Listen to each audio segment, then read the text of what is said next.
2, 3, 4, 5, 6, 2, 8. Hello guys, I hope all you well, everybody is fine. कैसे हैं आप सब? चलिए तो इंग्लिश स्पीकिंग के सेशन में नेक्स्ट सेशन पे बात करने वाले हैं हम।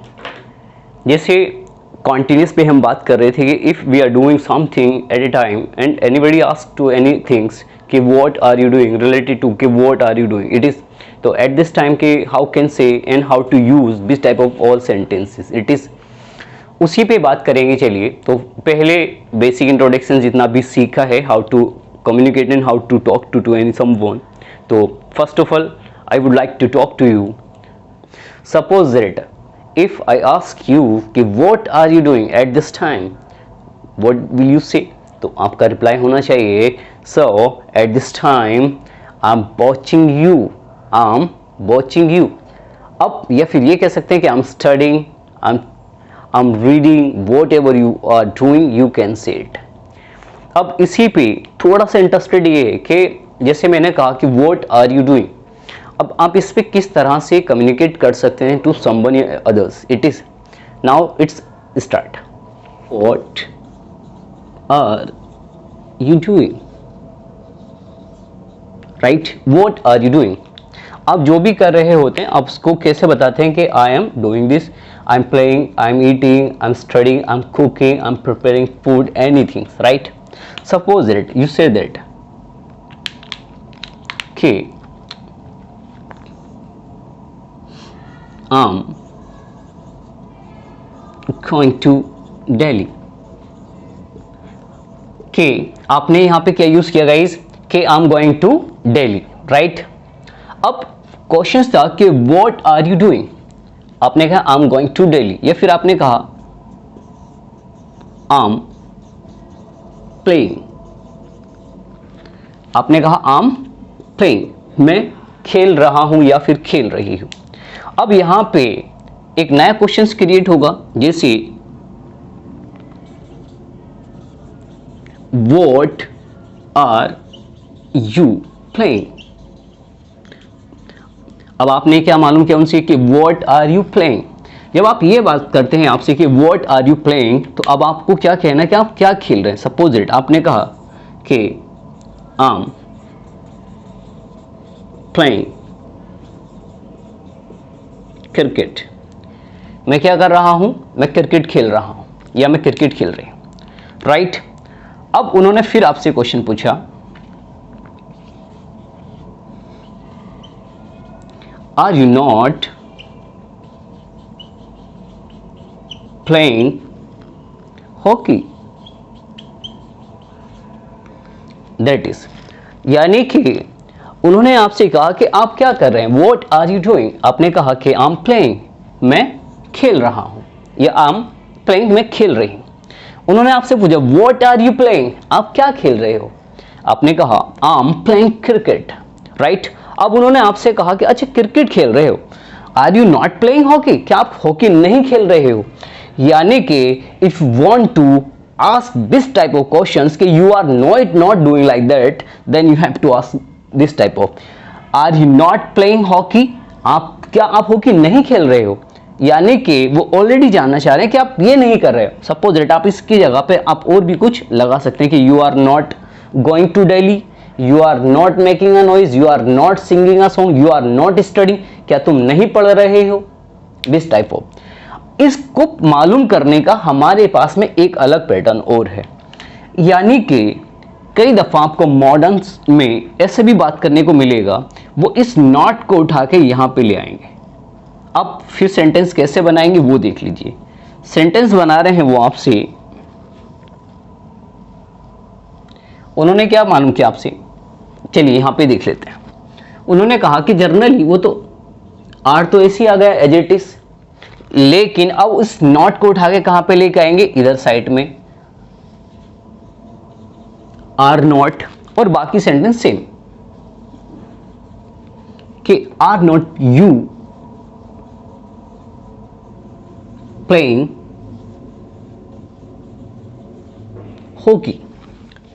अब ये सेंटेंस यानी कि उन्होंने क्या किया नॉट को इधर लाके आपसे मालूम कर रहे हैं, तो are not you playing hockey. अब ये ऐसे हम कभी यूज नहीं करते हैं, ये चीज क्या है, गलत है। इस चीज को कैसे सही करेंगे, हाउ टू लर्न इट। सबसे पहले आपको कुछ बेसिक चीजें याद रखनी पड़ेंगी। सपोज इट, हम क्या काम करते हैं, कभी भी हेल्पिंग वर्ब और नॉट को जब एक साथ में जब लिखते हैं तो हम इसकी क्या है, देखिए शॉर्ट फॉर्म यूज करते हैं। शॉर्ट फॉर्म यानी कि आर प्लस नॉट मिलकर बन जाता है आरंट, यानी कि we can't use this type of if we use always like that. I am saying about it कि अगर आपने कभी भी नेगेटिव इंटरोगेटिव से प्रश्न करना है कि आप ये नहीं कर रहे हो, आप पढ़ाई नहीं कर रहे हो, आप खेल नहीं रहे हो, then you have to ask this type of, यानी कि इस आर नोट के प्लेस पे आपको क्या यूज करना पड़ेगा, आरंट। यानी कि क्वेश्चन हो जाएगा वो, aren't you playing hockey, aren't you playing hockey. Are not नहीं होगा, always you have to use this type of, always use this type of कि आरंट यू प्लेइंग हॉकी। समझ में आए यहां से। उसी टाइप से कुछ इंटरेस्टेड चीज समझ लीजिए। एक लफ्ज में यहां पे लिख रहा हूं, कभी भी अगर आप अपने से प्रश्न करेंगे, जैसे अगर आपको कभी भी एम नोट का यूज करना पड़े एक साथ में शॉर्ट फॉर्म में, तो एम नोट की शॉर्ट फॉर्म भी होती है गाइस आरंट। ये थोड़ा सा एक एक्सेप्शनल कंडीशन से, एक डिफरेंट पॉइंट से, जैसे मान लीजिए मैं अपने आप से ये कहूं, क्या मैं दिल्ली नहीं जा रहा हूं भाई, सपोज इट कि am I not going to Delhi? क्या मैं दिल्ली नहीं जा रहा हूं, राइट। सपोज हम लोग सब मिलके किसी टूर पे जा रहे हैं, मैंने कहा कि क्या मैं नहीं चल रहा हूं, आप सबके साथ में, लाइक दैट इज कि आम नोट। अब इस नोट को यदि यहां पे स्टार्टिंग में यूज किया जाए तो हम लाइक दैट इज नहीं कर सकते हैं, कि ना तो हम आम नोट लिख सकते हैं, ना फिर लाइक दैट इज लिख सकते हैं। ऑलवेज अगर हमें जब भी अगर इधर लेकर आएंगे, एम नोट की जो शॉर्ट फॉर्म होती है वो गाइज वो होती है आरंट। क्या होती है, आरंट। कभी भी इस टाइप के जितने भी लफ्ज शॉर्ट फॉर्म में, तो ऑलवेज आप क्या यूज करेंगे, आरंट। जैसे आरंट आई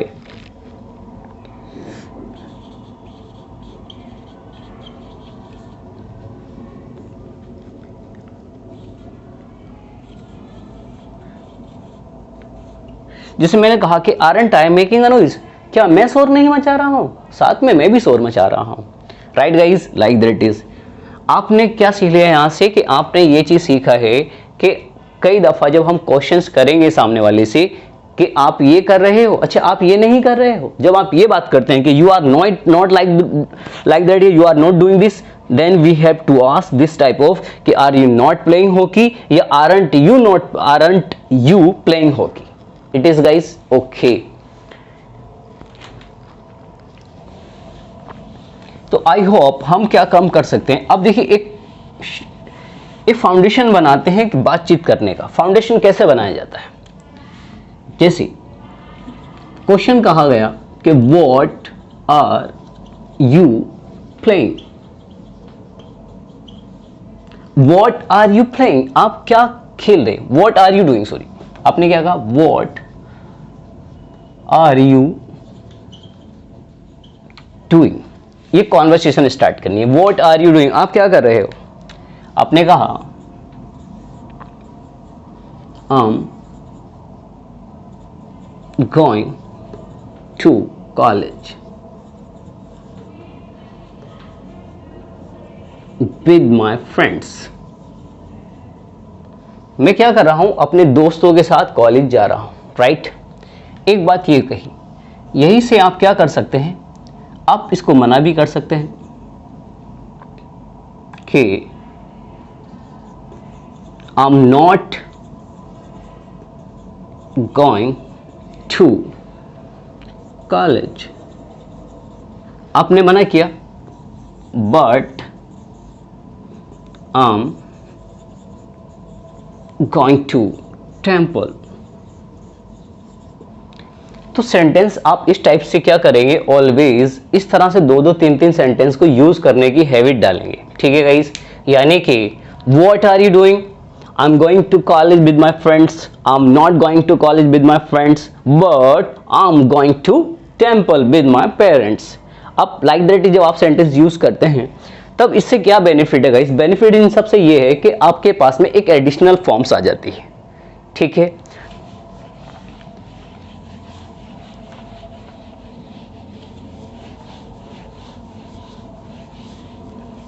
चलिए गाइस कि हम बात करने वाले हैं कुछ ऐसी वर्ब्स के पे। ये ऐसी वर्ब्स हैं जैसे हमने कहा लुक है, रिजेंबल है, सीम है, appear, want, desire, wish, hate, love, hope, like, refuse, believe, doubt, mind, care, adore, detest, appreciate, admire, fear, accept, think, suppose, agree, consider, trust, remember, forget, know, understand, realize, belong, own, possess, contain, have.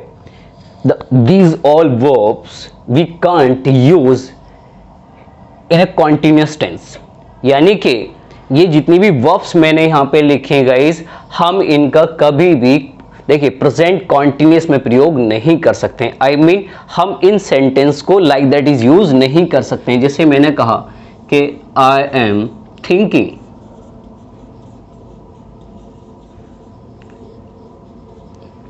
I am thinking, मैं सोच रहा हूं।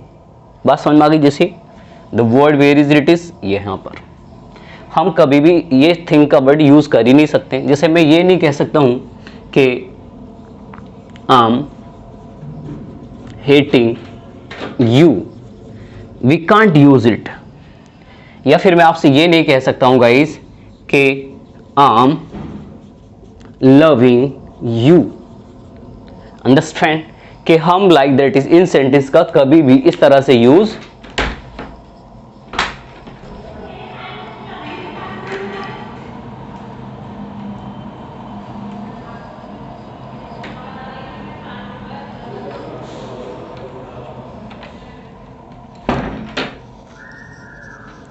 I'm thinking, I'm hating you, I'm loving you।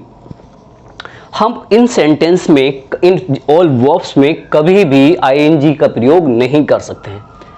I'm looking you, I'm looking you, हम ये नहीं कह सकते हैं। बात समझ में आ गई यहाँ से? यानी कि आपको देखिए फोकस करना पड़ेगा इन देखिए दीज ऑल वर्ब्स पे कि इन वर्ब्स का कभी भी हम प्रयोग किस में नहीं कर सकते हैं? प्रेजेंट कॉन्टिन्यूअस में, ठीक है गाइस। हम इनका प्रयोग जब भी करेंगे तो इन सब वर्ब्स का प्रयोग होगा सिंपल प्रेजेंट में। सिंपल प्रेजेंट, सर ये सिंपल प्रेजेंट कैसा है? हम इनको इस टाइप से यूज करेंगे like that is he looks rich। जैसे ये सेंटेंस था, इस पे बात करूं आई एम थिंकिंग, तो इसकी जगह पे हम बात करेंगे कि आई थिंक, मैं सोच रहा हूं या मैं सोचता हूं, दोनों का सेम मतलब हिंदी दोनों रहेगी। मैं सोच रहा हूं या मैं सोचता हूं, बट सेंटेंस जो बनाएंगे हम आई थिंक सिंपल सेंटेंस में यूज करेंगे। आई एम हेटिंग यू, इसकी जगह पर भी हो जाएगा I hate you. Hey my love, I hate you, like that is. बात समझ में आ गई यहाँ से? आप इसको ये नहीं कह सकते आई एम हेटिंग यू या आई एम लविंग यू, तो क्या से वर्ड यूज करेंगे? I love you. I am not saying you because I love someone. चलिए कम बैक। तो ये आपने सीखा यहाँ से कि I am looking you, I am thinking you, I am hating you, कि this all verbs you have to learn कि we can't use in a present continuous, we will use always in simple present। in the some additional cases we will use, then जब हम इनका कहाँ पे प्रयोग करेंगे guys और कहाँ पे प्रयोग नहीं करेंगे ये मैं आपको सिखाऊंगा इसमें आगे, ठीक है। चलिए तो आज हम शुरुआत करते हैं कहाँ से? केवल ये वाले लफ्ज देखते हैं कि हम किस टाइप से इनका प्रयोग करेंगे। तो लेट्स स्टार्ट। चलिए गाइस, तो अभी हम बात करने वाले हैं द फर्स्ट थिंग्स पे कि हमारे पास में कितने लफ्ज हैं यहाँ पे। देखिए 4 वर्ड, लुक, रिजेंबल, सीम, अपीयर, ठीक है गाइस। अब इनका किस तरह से हम यूज करेंगे वो समझ लीजिए। लुक का मतलब होता है देखना, दिखना या दिख रहा, लग रहा। उसी टाइप से रिजेंबल का जो मीनिंग्स होता है वो होता है जैसे लगते हो, के जैसे लगते हो। सीम लगता है, अपीयर लगना या दिखाई पड़ना। तो देखिए जनरली एक्चुअली ये कह सकते हैं आप, इन सब का जो मीनिंग्स है वो सेम ही है लगभग। Okay, that all these words, देखिए in the sense of similar, ये सब का जो सेंस है वो कैसा है, सिमिलर है, एक ही जैसा है, सब कुछ खास डिफरेंस नहीं है। लेकिन डिफरेंस क्या है वो सीखते हैं। चलिए, तो सबसे पहले मैं बात कर रहा हूं गाइज किन किन लफ्जों पे, लुक पे, सीम पे और अपीयर पे। चलिए पहले रिजेंबल पे बात करते हैं। किस पे बात करते हैं, रिजेंबल। देखिए मैंने यहां पे 2 सेंटेंसेस लिखे हैं for resemble. She resembles her mother या she resembles a popular singer. इसका मतलब ये है वह किसकी तरह लगती है, अपनी मां की तरह लगती है। यानी कि वो है नहीं, लेकिन एक्चुअल में क्या हो रहा है कि उसके गेटअप या उसके लुक्स को देखकर आपको ऐसा लग रहा है कि वो किन को पर गई है। कई दफा हम बोलते हैं ना कि आप तो अपनी मम्मा पे गए हो, लाइक दैट इज कि सी रिमो, देखिए रिजेंबल्स हर मदर। अगर आप कभी भी ये सेंटेंस यूज करना चाहते हैं कि आप अपनी सिस्टर की तरह लगती हो, ठीक, तो you looks like your sister, इस सेंटेंस की जगह पर हम क्या यूज करेंगे कि you resemble your sister. It is उसी टाइप से। अब जैसे मैंने कहा कि सी रिजेंबल्स अ पॉपुलर सिंगर, यानी कि वो ऐसा गा रही थी, उसको देखकर क्या लग रहा था जैसे कि वो कोई famous singer, right, suppose that. तो ये आपको आई होप ये समझ में आ गया होगा हाउ टू यूज इट। उसके बाद में अब हम किस पे बात करने वाले हैं, अब हम बात करेंगे किसके सेंस में, लुक और अपीयर। ये क्या होता है, डायरेक्ट ऑब्जर्वेशन है। यानी कि जब आप किसी चीज को सामने से देखते हैं और तब उनको देखकर आपको ऐसा लग रहा है कि like that is, suppose that Shahid Kapoor लग रहा, आप अभी मुझे देख रहे हो, अब आपको लगा क्या सर का जो लुक है ना वो शाहिद कपूर की तरह है, राइट। तो अभी आप देख रहे हैं तो आपने खुद से अपनी आंखों से देखा और तब आप ये बात कह सकते हैं, क्या कह सकते हैं कि you look Shahid Kapoor, right, या फिर you appear to be Shahid Kapoor, like that is. तो यानी कि जब भी हम लुक और अपीयर का यूज करेंगे तो ये डायरेक्ट ऑब्जर्वेशन होगी, और जब हम सीम का यूज करते हैं तो ये इनडायरेक्ट ऑब्जर्वेशन है।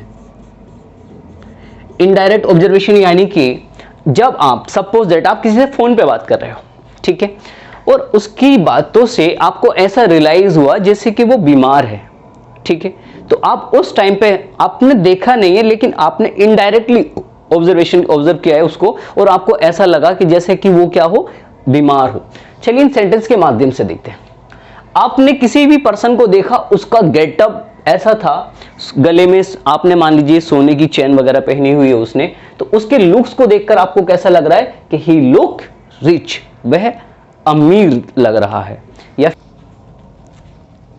हाँ गाइस, हम बात कर रहे थे किस, देखिए तो ये यू लुक रिच। अगर आपको कभी भी ऐसा लगता है, सपोज दैट अगर आप किसी भी कैंडिडेट से मिले और उसका गेटअप देख के आपको ऐसा लगता है कि उसने ज्वेलरीज, सोने, गहने वगैरह पहने हुए हैं, तो आप उसको देखकर क्या कह सकते हैं, यू लुक रिच। लेकिन कब, जब आप उसको डायरेक्टली ऑब्जर्व कर रहे हैं, जब आप उसको सामने देखकर ये बात कह रहे हैं, राइट।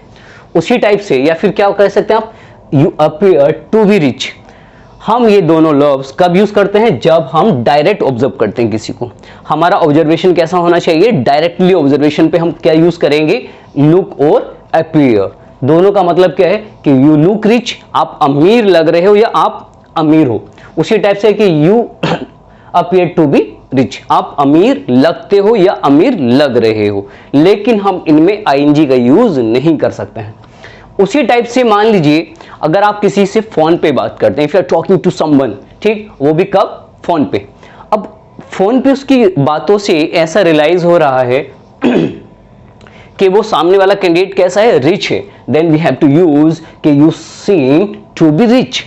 कि ये कब, देखिए मैंने कहा ना, see indirect observation. Indirect observation का मीनिंग से ये है कि जब आप किसी से फोन पे बात कर रहे हैं, उसकी फोन पे बात से लग रहा है कि ये बंदा कैसा है, रिच है, then we have to use कि you seem to be rich. जैसे मैंने कहा कि आपने किसी से चैटिंग पे, व्हाट्सएप या मैसेंजर पे बात कर रहे हैं और बार बार ऐसा लग रहा है कि मतलब कई दफा रियलाइज होता है कि यार ये मतलब टायर्ड है, तो आप क्या बोल सकते हैं, you seem to be tired, यानी कि आज कुछ थके हुए लग रहे हैं, मतलब क्या बात है, एवरीथिंग इज ओके।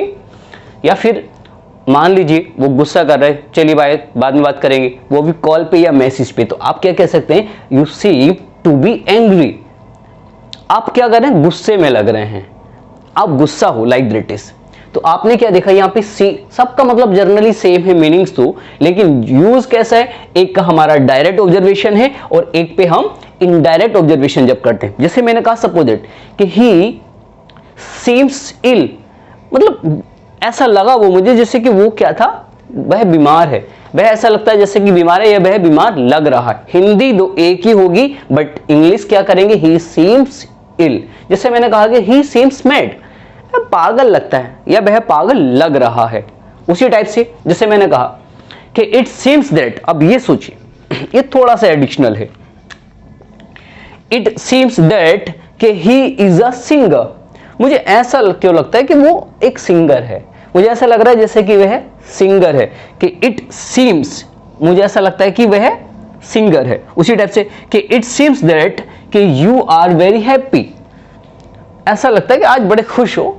कई बार ऐसा होता है ना, और भाई क्या हाल है, बढ़िया, एवरीथिंग इज ओके, तो कई बार ऐसा लगता है कि आज कुछ स्पेशल है, बहुत ज्यादा खुश लग रहा है, लाइक दैट इज। तो हम ये सेंटेंस इस तरह से यूज करेंगे, लेकिन हम इनमें क्या नहीं लगाएंगे, आईएनजी नहीं लगाएंगे।